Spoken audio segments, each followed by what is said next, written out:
برطانیہ میں مقیم غیر قانونی تارکین وطن کو مستقل رہائش کا حق دیا جائے۔ کورونا وبا کے باعث غیر قانونی تارکین وطن مسائل کا شکار ہیں، انہیں قانونی حیثیت دے کر مرکزی دھارے میں شامل کیا جائے، یہ کہنا تھا دنیا نیوز فورم میں head of international news operation Azhar Javed سے گفتگو کرتے ہوئے معروف ماہر قانون سلمان شاہ کا۔ انہوں نے مزید کہا کہ برطانیہ میں 7 سے 10 لاکھ کے قریب غیر قانونی تارکین وطن مقیم ہیں۔ برطانوی وزیر اعظم بورس جانسن بھی عام معافی کی حمایت کر چکے ہیں۔ بسم اللہ الرحمن الرحیم۔ دنیا نیوز لنڈن اسٹوڈیو سے میں ہوں اظہر جاوید، اور آج دنیا نیوز لیگل فورم میں آپ کے ساتھ ایک بار پھر موجود ہے، اور آج ہمارے مہمان ہیں لا لین سالیسیٹر سے سلمان شاہ صاحب۔ ناظرین، انلیگل امیگرینٹس کی جو زندگی ہے یہ وبا کی وجہ سے برطانیہ میں بہت زیادہ مشکلات کا شکار ہے۔ ایک اندازے کے مطابق 5 سے 7 لاکھ لوگ ایسے ہیں جو ان اکاؤنٹڈ ہیں، جو ہوم آفس کے بکس میں مطابق انلیگل ہے، یا تو وہ انلیگل طریقے سے یہاں آئے، یا جب وہ لیگل طریقے سے آئے بھی تو کچھ ایسے مسائل پیدا ہوئے کہ ان کا سٹیٹس ریگولر نہ رہا۔ ان لوگوں کے لیے وبا کے دوران بہت سارے اقدامات کرنے کی کوشش کی گئی، اور اسی حوالے سے دنیا نیوز نے بھی ان کے لیے آواز اٹھائی۔ اسی بارے میں ہم نے ایک کمپین شروع کی ہے۔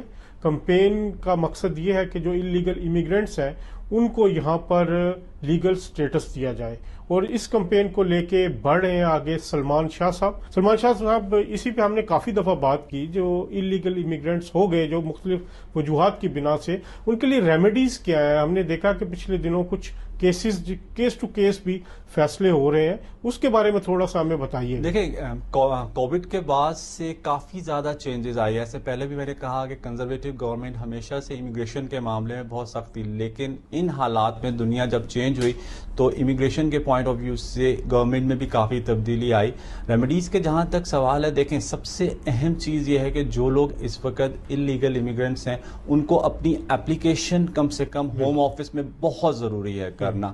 اس وقت گورنمنٹ کی طرف سے بھی اقدام ہے کہ سب سے زیادہ مسئلہ آپ دیکھ رہے ہیں کہ یہاں کرائم بڑھ رہا ہے، اور کرائم اسی وجہ سے بڑھ رہا ہے کہ جو لوگ یہاں پر انلیگل ہوئے ہیں ان کے پاس نہ تو کھانے کو ہے نہ کچھ ہے۔ اسی لیے یو کے میں جو آرگنائزیشن ہے، چیریٹی آرگنائزیشن ہے، انہوں نے بھی ایک بیڑا اٹھایا ہوا ہے کہ وہ ان کو شیلٹر اور فوڈ وغیرہ پرووائڈ کر رہے ہیں۔ گورنمنٹ کا ایک مقصد یہ بھی ہے کیونکہ بریکسٹ کی وجہ سے پوری دنیا کی اکانومی میں بہت زیادہ فرق پڑا ہے، تو وہ یہ چاہتے ہیں کسی طرح ان لوگوں کو ریگولرائز کیا جائے۔ اگر وہ ریگولرائز ہو جاتے ہیں تو ڈیفینیٹلی وہ ٹیکس پیئر ہوں گے، کیونکہ ان کو بینیفٹس کی کوئی پوزیشن نہیں دی جائے گی کہ وہ بینیفٹس اپلائی کر سکیں۔ لیکن سب سے اہم چیز یہ ہے کہ وہ ان کے پاس ڈاکومنٹس ہوگا، وہ ٹریول کر سکتے ہیں، ورک کر سکتے ہیں۔ سب سے مین چیز جو مسئلہ ہے وہ کام کا، اور ایک سب سے اہم چیز جو ہم پہلے بھی بات کرتے ہیں کہ اگر گورنمنٹ کہتی ہے کہ یہ جو لوگ آئے ہوئے ہیں یہ انٹیگریٹ نہیں ہوتے برٹش وے آف سوسائٹی میں، تو یہ کس طرح ہوں گے؟ اگر آپ ان کو پرمیشن دیتے ہیں ورک کی تو یہ لوگوں میں ملتے ہیں، کام کرتے ہیں، تو انٹیگریشن جو ہوتی ہے وہ بڑھتی ہے۔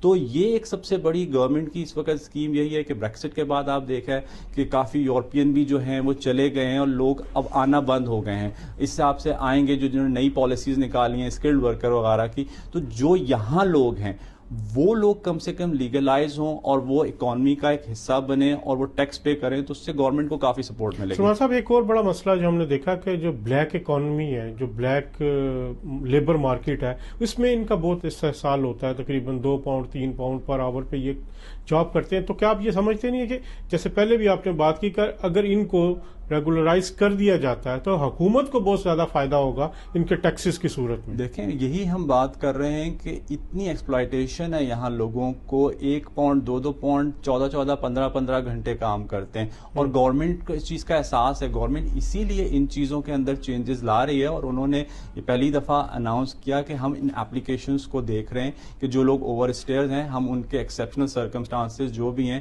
ان کے دیکھ رہے ہیں۔ ایک سب سے اہم چیز اس میں یہ ہے کہ جو گورنمنٹ کی سب سے امپورٹنٹ چیز کہ وہ چاہتے ہیں کہ اس کنٹری کو سیف رکھا جائے، اور سیف اسی صورت میں ہوگا کہ کرائم کم ہوگا، اور کرائم اس وقت کم ہوگا کہ لوگوں کے پاس روزگار ہوگا۔ اور جو لوگ اس ملک میں، چاہے وہ کسی بھی نیشنلٹی سے اس ملک میں ہیں، اوور اسٹیئر میں، جب ان کو کام کی سہولت ملے گی ڈیفینیٹلی اکانومی بڑھے گی، اور اکانومی بڑھے گی تو ملک کو فائدہ ہوگا۔ جی بالکل، اب اس پہ آتے ہیں کہ ایک اور بڑا امپورٹنٹ اس میں اگر ہم دیکھیں کہ جو فی ویور کی سہولت دے رہی ہے اس وقت ہوم آفس، بہت سارے لوگ ایسے ہیں جو اس وجہ سے شاید اپلائی نہ کر پا رہے تھے، جو یا اپنا سٹیٹس ایکسٹینڈ نہ کر سکے کہ فیس بہت زیادہ ہے۔ سنا میرا 2400 پاؤنڈ تک